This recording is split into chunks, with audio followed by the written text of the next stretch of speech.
Hi, fellow paper crafters. Today I'm going to be sharing a technique I call Gilded Faux silk. For this technique I'll be using some stamps, dye-based inks, tissue paper, Versamark embossing powder, gel medium, and sponges. I've created a number of different projects for this technique with a range of fun results.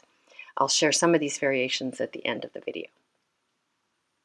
The version I'm sharing today is a winter-themed card that uses a Stampin' Up! Stamp called Snowflake Sentiments and the coordinating thinlits. So the first thing I'm going to do is stamp my images on a piece of tissue paper. And I'm going to distribute the images in evenly throughout in 3 different colors. And this is just regular old tissue paper. The images in the lightest color may or may not show up in the end, depending on how you proceed with your steps. In mine, it kind of pretty much disappeared.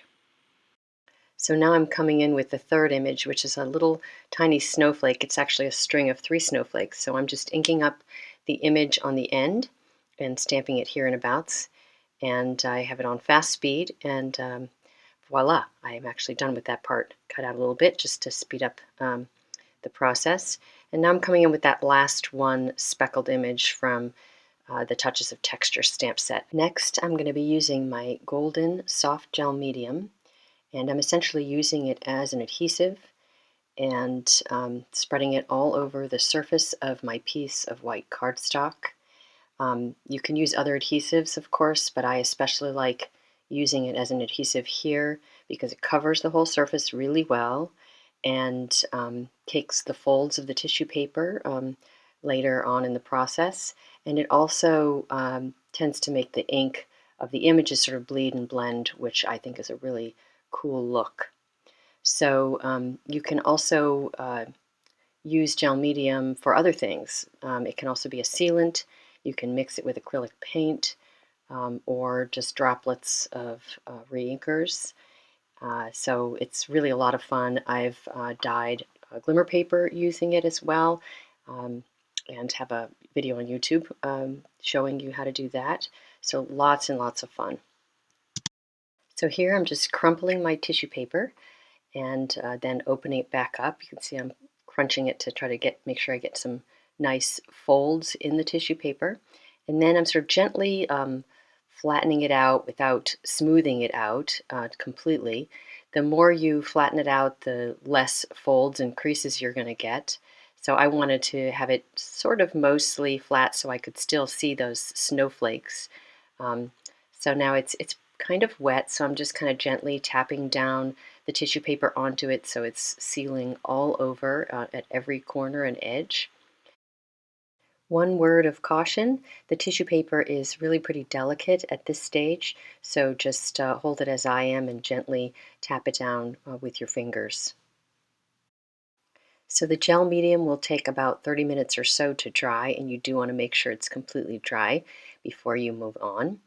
What I'm doing next is I'm beveling the corners of the tissue paper by just snipping off those corners, and then I'll go ahead and put some adhesive on the back side and fold over the edges.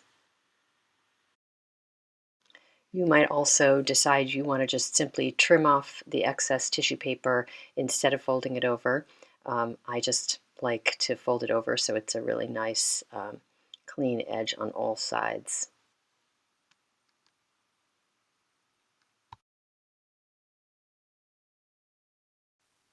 So I think this piece is really quite beautiful just the way it is, but we're going to take the next step and do what I call the gilding portion.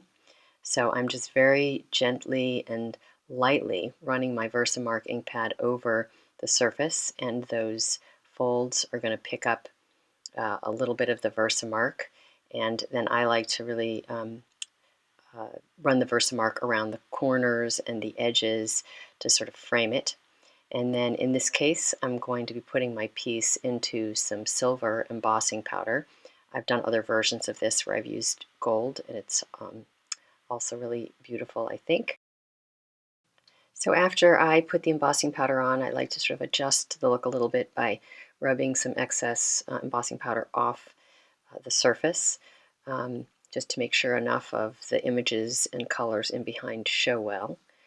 So now I'm just heating my piece, and I just love the magic of heat embossing. So while this is on fast speed, just wanted to share the fun of watching all those folds turn silver. So I think you could actually stop right here and make a card of this background piece very easily.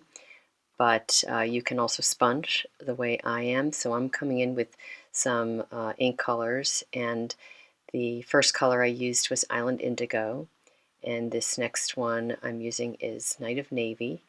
And I spend a fair amount of time just kind of going in and adjusting the color, trying to get the right balance, at least as I see the balance. And you can see I'm just going to keep coming back in with each of the colors. The lightest color is Soft Sky. I don't use that quite as much because it just doesn't give you the contrast with the silver nearly as well. So for my final card, I cut out 3 snowflakes using the Swirly Snowflakes framelit set. 2 of them are individual and small, and then the other one I actually cut from the strip of 3 snowflakes you see there on that die. Here are 2 versions of my final card, and as you can see, they each turn out a little bit different. So my original card for this was a fall theme card where I came up with the Gilded Faux silk technique. Here is the card, and it uses gold embossing powder instead of the silver.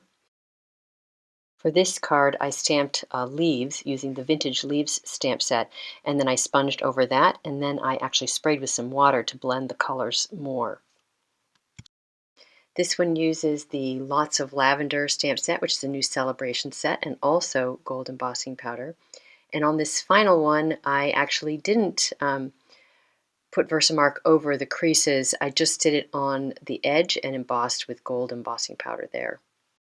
I did add one step to this card, which was to cover the whole surface with another layer of the soft gel medium, and then I sprinkled a little bit of the gold glitter flakes that you see here.